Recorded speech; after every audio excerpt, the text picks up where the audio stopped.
ఓం శ్రీరామచంద్ర పరబ్రహ్మణే నమః. ఓం నమో వశిష్ఠ విశ్వామిత్ర వ్యాస వాల్మీకి సుఖాదిభ్యః. ఓం శుక్లాంబరధరం విష్ణుం శశివర్ణం చతుర్భుజం ప్రసన్నవదనం ధ్యాయేత్ సర్వవిఘ్నోపశాంతయే. ఓం నమో బ్రహ్మాదిభ్యో బ్రహ్మ విద్యా సంప్రదాయ కర్తృభ్యో వంశ ఋషిభ్యో మహద్భ్యో నమో గురుభ్యః. ఓం శ్రీరామో రామభద్రశ్చ రామచంద్రస్య శాశ్వతః రాజీవలోచన శ్రీమాన్ రాజేంద్రో రఘుపుంగవః. శ్రీయోగవాసిష్టము స్థితి ప్రకరణము అంటే గుణశాలురైనటువంటి ఉత్తమ పురుషులు పరమశాంతిని పొందినట్లుగానే రామా నీవు కూడా పరమశాంతిని పొందు. నక్కలలాగానే పరవంచకులు, శిశువులలాగానే మూఢులు అయిన వారిని గురించి నీవు ఏమాత్రమూ ఆలోచించనవసరం లేదు. సాత్విక పురుషులు యందు అత్యంత సత్యముగా కనబడేటువంటి గుణాలనే అనుకరించు. మనుజుడు క్రమంగా కూడా అటువంటి మంచి గుణాలని అనుకరించి జ్ఞానోపయోగ్యమైనటువంటి శుద్ధ శరీరాన్ని పొందుతూ ఉన్నాడు. ఈ జన్మమందున్నటువంటి జాతి గుణాలు మరుసటి జన్మమందు కూడా అనుక్రమిస్తూ ఉంటాయి. కాబట్టి కర్మబద్ధుడైనటువంటి జీవుడు పూర్వములో ఉన్నటువంటి వాసనల్నే పొందుతాడు. కానీ పౌరుషము వలన మరి సాఫల్యాన్ని కూడా పొందవచ్చు. అంటే మనకు వచ్చేటువంటి చెడుని మన యొక్క ప్రయత్నం ద్వారా మనము నశింపజేసుకోవచ్చు. అత్యంత పరాక్రమవంతులైనటువంటి చక్రవర్తులు కూడా పౌరుషము వలన జయింపబడుచూ ఉన్నారు కదా. అలాగే ఈ బుద్ధి తామస రాజసాది గుణాలను కానీ రాక్షస పిశాచ చెడు మరి జన్మల నుండి కానీ ఆశ్రయించి ఉన్న పంకమగ్నమైనటువంటి గోవులాగానే బురదలో కూరుకున్న గోవుని ఉద్ధరించినట్లుగానే బుద్ధిని కూడా పాప పంకము నుండి తొలగించి పుణ్యమార్గములో ఉంచేటువంటిది అని తెలియజేస్తూ, అంతేకాదు ఉన్నతదస్తి పృథివ్యాం వా దివిదేవేషు వాక్వచిత్ పౌరుషేణ ప్రయత్నేన యన్నాప్నోతి గుణాన్వితః బ్రహ్మచర్యేణ ధైర్యేణ వీర్యవైరాగ్య రంహస యుక్తేన హి వినానా ప్రాప్నోషి తదీహితం. సాధు పురుషులైన వారు తమ తమ యొక్క వివేకాల యొక్క ఫలితంగానే సాత్వికమైనటువంటి జాతి సంపన్నులే అగుచూ ఉన్నారు. ఏ విధంగా? సాధువులు పవిత్రీకరించబడినటువంటి తమ జీవితాన్ని ఉద్ధరించుకునే నిమిత్తం వారి యొక్క వివేకం యొక్క ఫలితంగానే సాత్విక జాతి సంపన్నులవుతూ ఉన్నారు. రాఘవ, స్వచ్ఛమైనటువంటి చిత్త మణియందు దేనినైతే జోడిస్తావో అందే తన్మయత్వ ప్రయత్నమును కూడా వహిస్తూ ఉంటుంది అని చెబుతూ, దాని నుండియే పురుషకారము అంటే పురుష ప్రయత్నము అనేది ఉత్పన్నమవుతూ ఉంటుంది. ముముక్షువులు పౌరుషము యొక్క బలము చేతనే అంటే ప్రయత్నము చేతనే అమూల్యమైనటువంటి గుణాలను సంపాదిస్తారు. ఆ తర్వాత శుభకరమైనటువంటి జన్మను పొందుతారు. స్వర్గమును కానీ లేదా మానవలోకమును కానీ లేదా గుణి అయినటువంటిది పౌరుష బలము చేత అంటే ఈ ప్రయత్నం చేత స్వకీయమైన పురుష ప్రయత్నము చేత పొందజాలనిది అనేది లేనే లేదు. బ్రహ్మచర్యము, ధైర్యము, వీర్యము, వైరాగ్యము, వేగము గనక లేకపోతే వాడు కోరుకున్నటువంటి మరి కోరికను ఎప్పటికీ కూడా పొందజాలడు అని చెబుతూ, ఓ రామచంద్ర, ఉత్తమమైనటువంటి గుణము కలిగిన వాడు అంటే ఉత్తమ గుణాన్వితుడైనటువంటి మనుజుడు తన యొక్క పురుష ప్రయత్నము చేత పొందరానిది భూలోకమున కానీ స్వర్గలోకమున కానీ దేవతాలోకమునందు కానీ ఎక్కడా లేదు.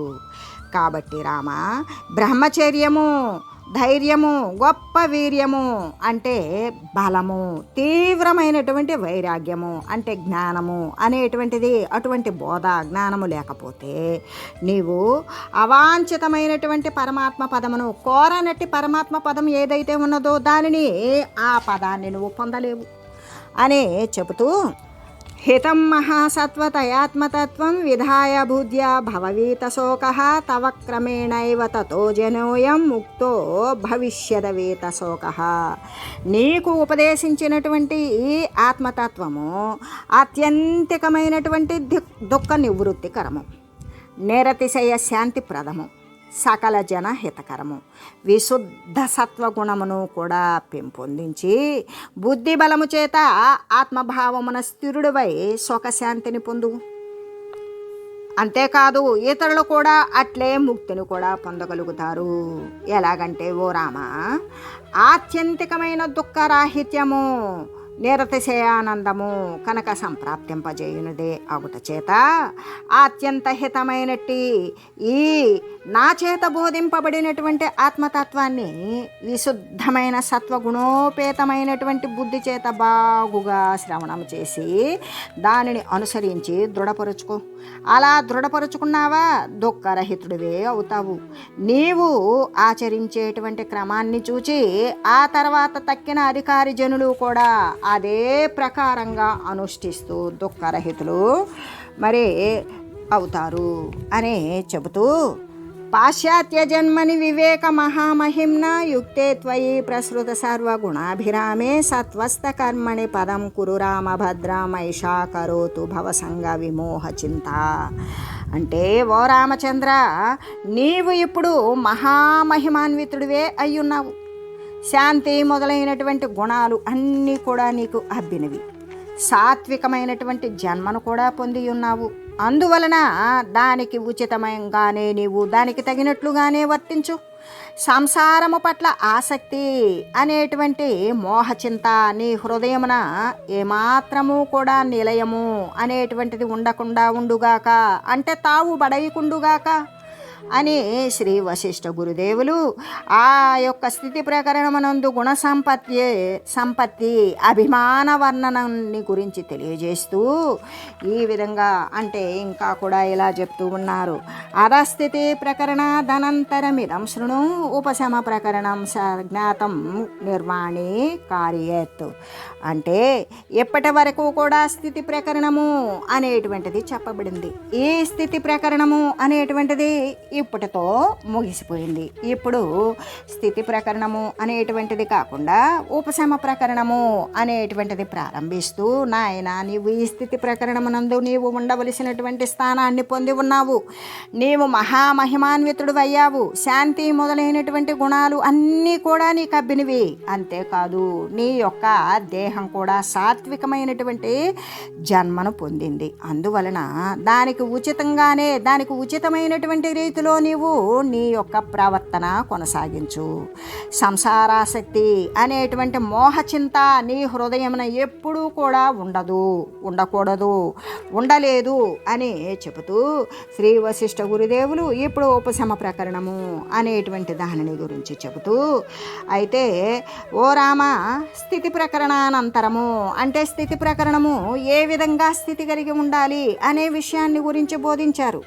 అది అంతటికి ముగిసింది. నీవు కూడా అలాగే తయారై ఉన్నావు. ఏ బోధ ప్రకారము నీవు అనువర్తించావో ఆ బోధ రూపుడివే అయి ఉన్నావు.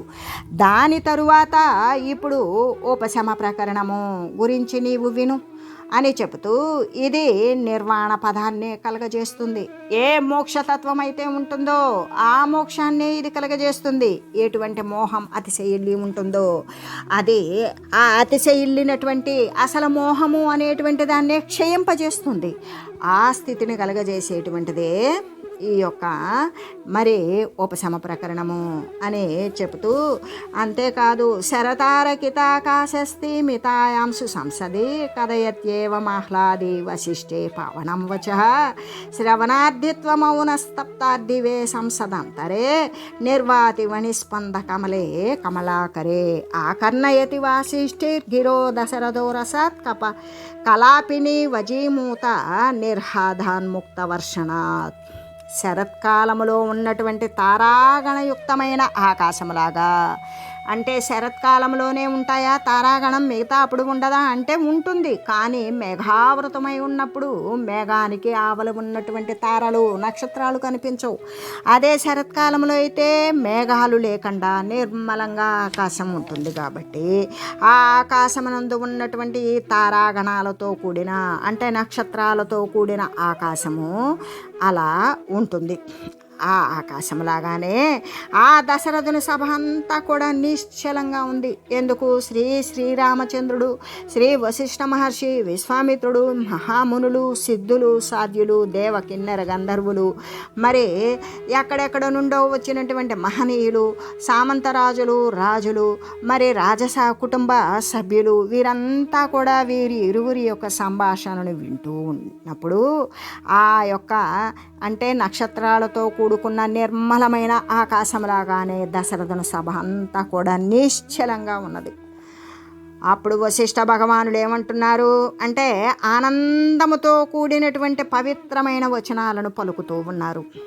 అంటే అక్కడ వినడానికి సభ యందున్నటువంటి రాజులందరూ కూడా అంటే గాలి లేనటువంటి కమలవనంలాగానే, అంటే వాయురహిత కమలాలు, అంటే గాలి లేకపోతే కమలాలు కదలవు, నిశ్చలంగా నిలబడి ఉంటాయి. అలాగే నిశ్చలంగా మౌనాన్ని ధరించి ఉన్నారు ఆ సభ యందున్నటువంటి శ్రవణార్థులందరూ, వింటూ ఉన్నటువంటి వారందరూ, రాజులంతా కూడా. అంతేకాదు చిర సన్యాసినులు అంతఃకరణములాగానే లలనల మోహబలము ఉపశమించింది. ఏ విధంగా? చిర సన్యాసినులు అంటే దీర్ఘకాలికంగా ఉన్నటువంటి సన్యాసినుల యొక్క మానసికమైనటువంటి మరి విషయంలాగానే ఆ యొక్క లలనల మోహబలము అనేటువంటిది ఉపశమించింది. వారిలో ఉన్నటువంటి కోరిక అనేటువంటి మోహం అంతా కూడా నశించింది. వశిష్ఠుని ఆ వశిష్ఠ మునీంద్రుని యొక్క వాక్యాలను ఎవరైతే వింటూ ఉన్నారో ఆ వినడం చేత హంసరూపిణిలే అయినటువంటి స్త్రీల యొక్క ఆ కరకమలాలు, అంటే వారి యొక్క చేతులు సంకుచితాలైనవి, పక్షుల శబ్దాలను పోలినటువంటి కంకణ ధ్వనులు శమిస్తూ ఉన్నవి. వారి యొక్క చేతులకు ఉన్నటువంటి గాజులు, కంకణాలు కూడా అవి అలాగే స్తబ్దతగా ఉన్నాయి. నాసికాగ్రభాగాన తర్జనీ అంగుళి నుంచి రాజులందరూ కూడా సుదీర్ఘ విచారణ యందు మగ్నులై ఉన్నారు.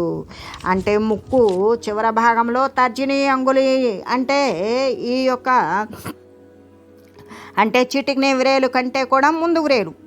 ఏ విధంగా అంటే ఉంగరపు వ్రేలు, ఆ ఉంగరపు వ్రేలును అలాగా ముక్కు యొక్క కొనయందు ఉంచి మరి అంటే ఆ ముక్కు యొక్క చివర భాగమున తర్జనీ అంగుళిని ఉంచి, తర్జనీ అంటే చూపుడు వ్రేలును ఉంచారు. చూపుడు వ్రేలును ఉంచి రాజులంతా కూడా దీర్ఘమైనటువంటి ఆలోచన యందు నిమగ్నులై ఉన్నారు. అంతేకాదు అంటే ప్రాతకాల కమలములాగానే శ్రీరామచంద్రుడు వికాసాన్ని పొంది ఉన్నాడు. ప్రాతకాలము అంటే ప్రభాత సమయంలో ఉన్నటువంటి, అంటే ఉదయ సంధ్యకాలంలో ఉన్నటువంటి కమలము ఎంత మరి ప్రశాంతముగా ప్రఫుల్లముగా ఉంటుందో అదేవిధంగా వికసితమై ప్రసన్నంగా వికాసము పొంది ఉన్నాడు. సూర్యోదయము చేత ఆకాశమున అంధకారమంతా కూడా నశించిపోయినట్లుగానే అజ్ఞానాంధకారము ప్రతి ఒక్కరినందు కూడా పారిపోతూ ఉన్నది. మేఘ శబ్దాలు మయూరము వినినట్లుగానే, అంటే ఇక్కడ మేఘ శబ్దాలు ఎక్కువగా ఎవరు ఆలకిస్తారు? నెమలలే ఆలకిస్తాయి. మేఘం ఎటు నడిస్తే మయూరం కూడా తల ఎత్తుకొని ఆ విధంగా మేఘాన్ని అనుసరించి పరిగెత్తినట్లుగానే వశిష్ఠ భగవానుని యొక్క వాక్యాలను దశరథ మహారాజు ప్రేమతో వింటూ ఉన్నాడు. మనస్సు అనేటువంటి చపల వానరమును భోగములన్నింటి నుండి కూడా తొలగించే ప్రయత్నము చేత సారణ మంత్రి వాక్య శ్రవణమునందే అర్థాన్ని నియోగించి ఉన్నాడు. ఏ విధంగా అంటే మనస్సు అనబడేటువంటి చపల చిత్తము, ఆ చపల చిత్తము అనేటువంటి కోతి భోగాలన్నింటి నుండి కూడా తొలగించి, అంటే ఏ యొక్క అనుభవించడానికి యోగ్యములైనటువంటి విషయాలున్నవో వాటినన్నింటినీ కూడా ఆ చపల మనసు అనేటువంటి కోతిని తొలగించి ప్రయత్నము చేత సారణ మంత్రి వాక్యము, అంటే తన యొక్క మంత్రి సారణుడు అనే ఆయన చెప్పేటువంటి వాక్య శ్రవణమునందే దానిని ఆ యొక్క మనసును నియోగించాడు. వశిష్ఠ మహామునీంద్రుని యొక్క ఉపదేశము చేత ఆత్మరూప నిర్మల చంద్రకళా ప్రకాశము చేత ఆధ్యాత్మికమైనటువంటి శిక్షా బలము చేత పరిశుద్ధమైనటువంటి ఆ లక్ష్మణుని హృదయమున బ్రహ్మస్వరూపము అనే లక్ష్యము స్ఫురించింది. ఆ స్ఫురిస్తూ ఉండగా రిపుమాధనుడకు శత్రుఘ్నుని మరి చిత్తము పూర్ణత్వాన్ని చెందింది. రిపుమాధనుడు శత్రుఘ్నుని జయించగలిగినటువంటి శత్రుఘ్నుని చిత్తము పూర్ణత్వంతో నిండిపోయింది, ప్రసన్నత్వంతో. నిరతిశయానంద ప్రాప్తి చేత పున్నమి నాటి చంద్రునిలాగానే వెలుగొందుతూ ఉన్నది. దుఃఖాత్మకమైనటువంటి మనసు మిత్రునిలాగానే సుమిత్రునికి వశమగుతూ ఉన్నది. ఆ విధంగా మరి సుమిత్రుడు అంటే సౌమిత్రి లక్ష్మణుడేనే కదా. అలాగా ఎటువంటిది దుఃఖాత్మకమైనటువంటి దుఃఖంతో నిండిపోయినటువంటి మనసు మిత్రునిలాగానే సౌమిత్రునకు వశపడిపోయింది. అప్పుడు అందరి హృదయాల యందు కూడా కమలములాగానే వికాసము చెందింది ఆ యొక్క జ్ఞానబోధ చేత. అంతేకాదు నిర్మలమైనటువంటి చిత్తాన్ని రత్నయుక్తులై మునులు అనేటువంటి మననశీలురు జనక మహారాజుడు కూడా వికసితాంతఃకరణులయ్యారు. వారి యొక్క అంతఃకరణాలు అన్నీ కూడా జ్ఞానము చేత వికసింపబడినవి అని చెబుతూ ఆ తర్వాత ప్రళయకాల మేఘ శబ్దములాగానే సముద్ర గర్జనలాగానే గంభీరంగా ఒప్పుచూ ఉన్న మధ్యాహ్న కాలిక శంఖారావము దిక్కులన్నింటినీ కూడా నిండింపచేస్తూ అది అందరికీ కూడా వ్యక్తమైంది, అంటే వినబడింది. అంటే మేఘనాదము చేత కోకిల ధ్వనిలాగానే ఆ మహాశబ్దము చేత వశిష్ఠ మునీంద్రుని యొక్క వాక్యాలు కూడా పరాజితాలయ్యను. అంటే ఆయన చెప్పేటువంటి విషయాలు కూడా ఆపివేశారు. అప్పుడు వశిష్ఠ భగవానుడు తన యొక్క వాక్యాలను విరమించాడు, మాట్లాడడం ఆపివేశాడు. ఎలాగంటే నిర్జింపబడినటువంటి శబ్దము కలిగిన దానిని మహాత్ముడగు ఎవడు ఉచ్చరింపగలుగును? అంటే ఎవరైతే దానిని నిర్జరిస్తారో ఆపివేస్తారో అటువంటి శబ్దము కలిగిన, అంటే ఆయన చెప్పేటువంటి మాటలను కూడా ఆపివేయగలిగినటువంటి గొప్ప శంఖారావము అనేటువంటిది వినబడింది. ఆ పెద్దగా వచ్చేటువంటి శబ్దము ద్వారా ఆయన మాటలు ఆపివేసేశాడు. ఆ మధ్యాహ్న కాలిక శబ్దము వినిన తర్వాత వారంతా కూడా వశిష్ఠుడు ఒక్క ముహూర్త కాలము విశ్రమించి ఘనమైనటువంటి ఆ కోలాహలము ఆగిపోయిన తర్వాత రామచంద్రునితో ఇలా అన్నాడు: శత్రు సంహారకుడవైన ఓ రామ, నేడు నేను ఇంతవరకు చెప్పి ఉన్నాను. మిగిలిన దానిని ప్రాతకాలము వచిస్తాను. రేపు ఉదయాన్నే సూర్యోదయంతో నేను నీకు తెలియజేస్తాను. శాస్త్ర నియమానుసారము మరి ద్విజులు ఆచరింపదగినటువంటి కార్యవిధానము నశించకుండా ఉండాలి. దానికోసం నేను కూడా దానిని ఆచరింపవలసి ఉన్నది కదా. కాబట్టి ప్రియుడవగు ఓ రామ, నీవు కూడా లెమ్ము. స్నానము, దానము, పూజ మొదలైన సమస్త ఆచారాలను సత్క్రియలను కూడా నిర్వర్తించు. ఇలాగా చెప్పి వశిష్ఠ మునీంద్రుడు అక్కడ నుండి లేచాడు. అతనితో పాటు సభాసదులు అందరూతో కూడి ఉన్న దశరథుడు మరి ఉదయాద్రి నుండి చంస్రహితుడైనటువంటి సూర్యునిలాగానే లేచాడు. వారిరువురు లేవడంతో సభలో ఉన్నటువంటి అంతా కూడా లేవడానికి మరి ఉద్యుక్తులయ్యారు. అంటే చల్లని మందగాలి చేత, అంటే పిల్లవాయువు చేత భ్రమర రూపనేత్రయుక్తమగు కమల సరమ్ములాగానే అప్పుడు ఆ సభ అంతా కూడా చలించింది. అంటే ముకుటాల నుండి బయల్వెడలు భ్రమర సమూహము చేత శోభించేటువంటి ఆ సభాసదులంతా కూడా సూర్యోదయ కాలమున హస్తాచలము పైన గజబృందములాగా లేచి నిలబడి ఉన్నారు. ఏ విధంగా అంటే ఆ యొక్క కొండ మీద నుండి లేచినటువంటి ఏనుగుల గుంపులాగానే ఆ స్థలములో అస్తాచలము అంటే పశ్చిమాద్రి నుండి లేచినటువంటి ఏనుగుల గుంపులాగానే సభాసదులందరూ కూడా మరి వశిష్ఠ మహర్షి, శ్రీరామచంద్రుడు, దశరథరాజు వీరంతా లేచినప్పుడు మిగతా వారంతా కూడా అలాగా లేచారు. అప్పుడు పరస్పరంగా కూడా మరి సంఘటనము చేత అందరు ఒక్కసారి లేచినప్పుడు బాగా ఒరుసుకుంటూ ఒత్తిడిగా ఉంటుంది. వారి అంగద సమూహము చూర్ణమయ్యను. ఒకరితో ఒకరు ఒరుసుకుంటూ బాగా కిరికిరిసినట్లుగా ఉన్నది ఆ జన సమూహం. రత్నమయమై ఒప్పుచుండడి చేత, అంటే రత్నాలతో నిండిపోయి కనబడడం చేత ఆ సభంతా కూడా రక్తవర్ణ మేఘాలతో కూడి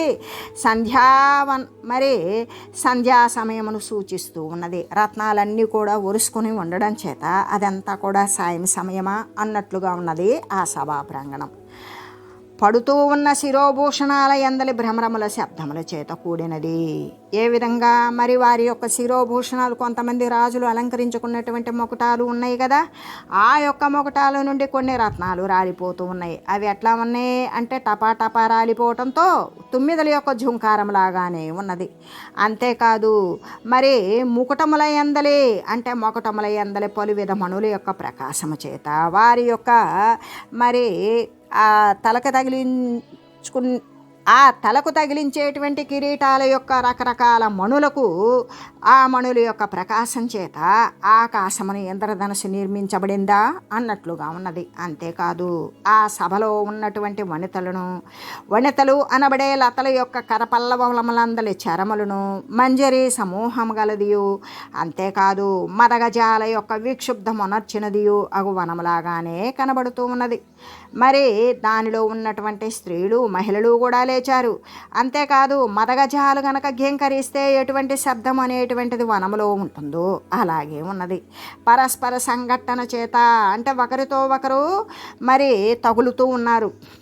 ఆ యొక్క అంటే ఏ విధంగా ఉన్నది, క్రిక్కిరిసి ఉన్నటువంటి సభ అందరు ఒక్కసారి లేచేటప్పటికి ఒరిపిడి కలుగుతోంది అని చెప్తూ, అంతేకాదు దేదీప్యమానంగా ప్రకాశించేటువంటి కటకిరణాలను రక్త వస్త్రాన్ని ధరించిన వాయువు చేత చలిస్తూ పుష్పాలతో కూడి ఉన్నటువంటి వనములాగానే అది కనబడుతూ ఉన్నది. ఇంకా కూడా కర్పూర కణాలను అనబడేటువంటి మంచు చేత నిర్మల మేఘాలను మరి సృష్టించేటువంటి పుష్పాల చేత భూమి అంతా కూడా పరుచుకున్నట్లుగానే ఈ శరదృతు దిక్కుల యొక్క సమూహంలాగానే ప్రకాశిస్తూ ఉన్నది.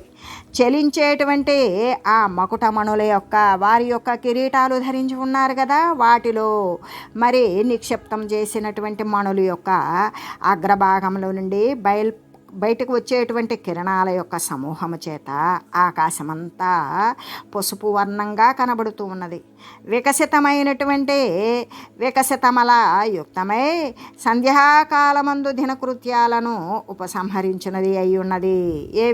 ఏ విధంగా అన్నీ వికసించినట్లుగానే సంధ్యాకాలమందు చేసేటువంటి కార్యక్రమాలను ఇక ఆపివేసేదిలాగానే అనిపిస్తూ ఉన్నది.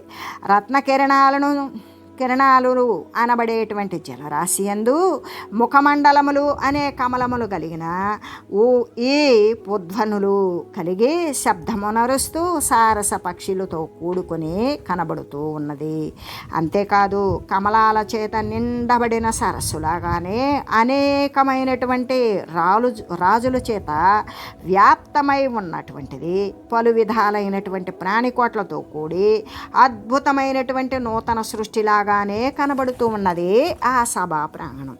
ఆ తర్వాత రాజులందరూ కూడా దశరథునకు ప్రణమిల్లారు. సముద్రమనందల రత్నముల నుండి ఇంద్రధనుషాకృతిని కిరణములు బయలువెడలినట్లుగానే ఆ రాజభవనము నుండి బయటకు వెళ్ళిపోయారు. అందరూ కూడా రాజులు సామంతులు దశరథ మహారాజుకు ప్రణమిల్లారు. సముద్రము నుండి రత్నాలను బయటకేసినట్లుగానే అలాగే ఆ రాజభవనము నుండి ఈ రాజులంతా కూడా బయటికి వెళ్ళిపోయారు. బ్రహ్మజ్ఞాన కుశలురైనటువంటి సుమంత్రుడు అంటే దశరథుని యొక్క మంత్రి, ఆయన సుమంత్రుడు తక్కినటువంటి మంత్రులు కూడా వశిష్ఠ మునీంద్రులకు దశరథునకు కూడా వందనాలు చేసి అక్కడి నుండి బయటికి వెళ్ళిపోయారు.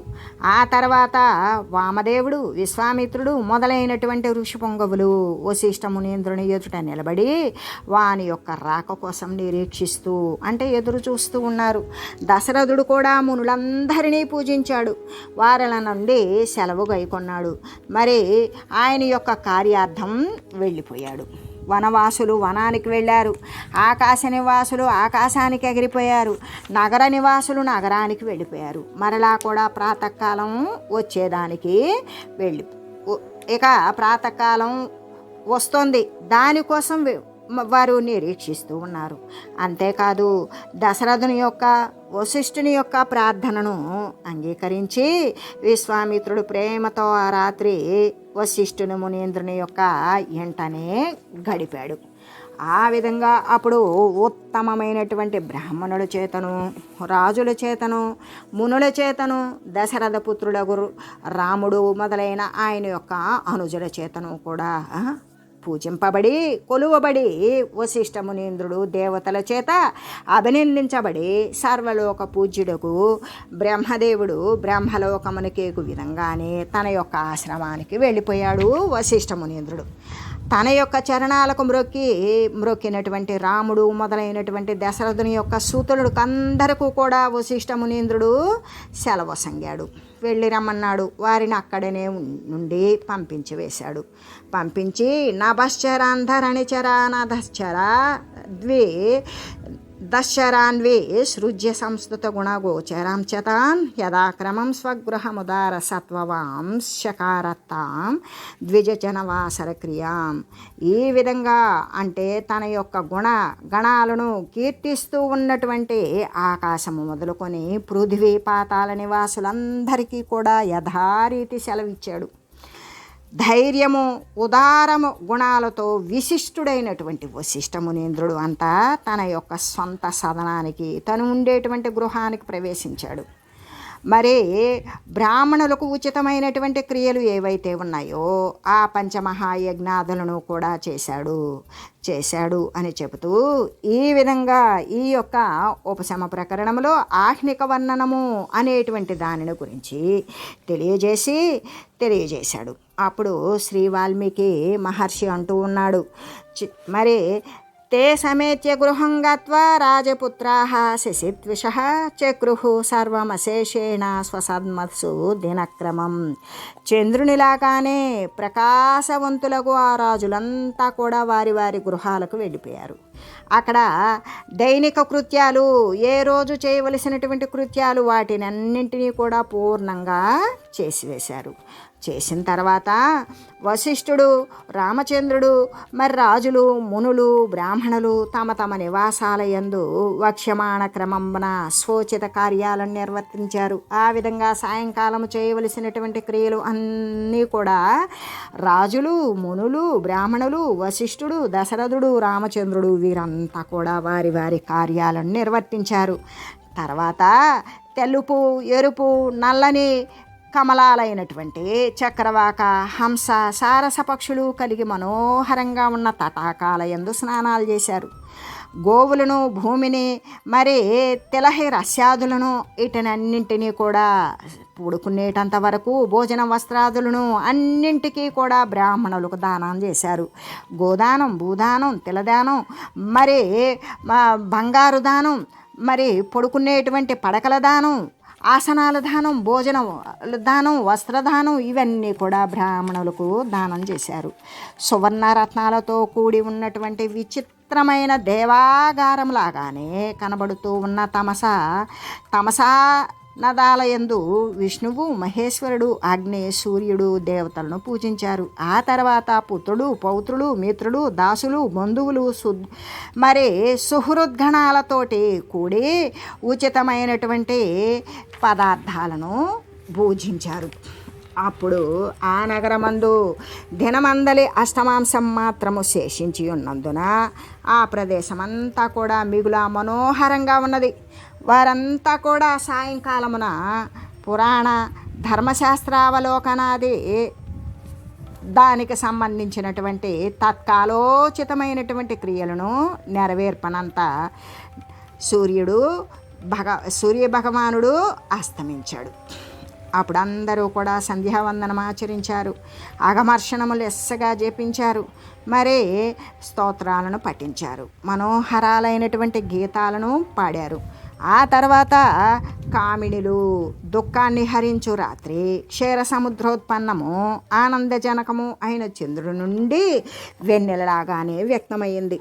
అప్పుడు పుష్పాలతో నిండిపోయినటువంటి కర్పూర కణాలతో నిండిపోయిన చంద్రబింబంలాగానే మనోహరములైనటువంటి శయ్యలపై రఘువంశీయులందరూ కూడా మెల్లగా విశ్రమించి నిద్రించారు. అధరామధృతేన్యేషాం తత్ర తద్వ్యవహారిణి వ్యతీయాయ శనైః శ్యామా ముహూర్త ఇవ శోభన.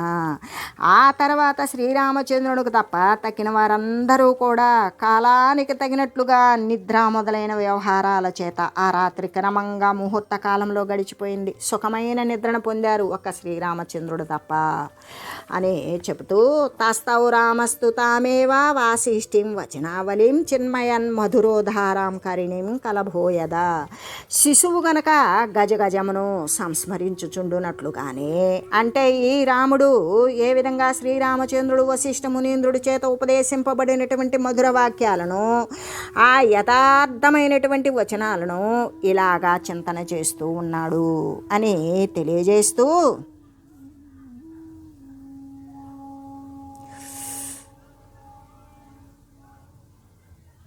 ఓం మంగళం శ్రీ గురుదేవాయ మహనీయ గుణాత్మనే సర్వలోకశరణ్యాయ సాధురూపాయ మంగళం.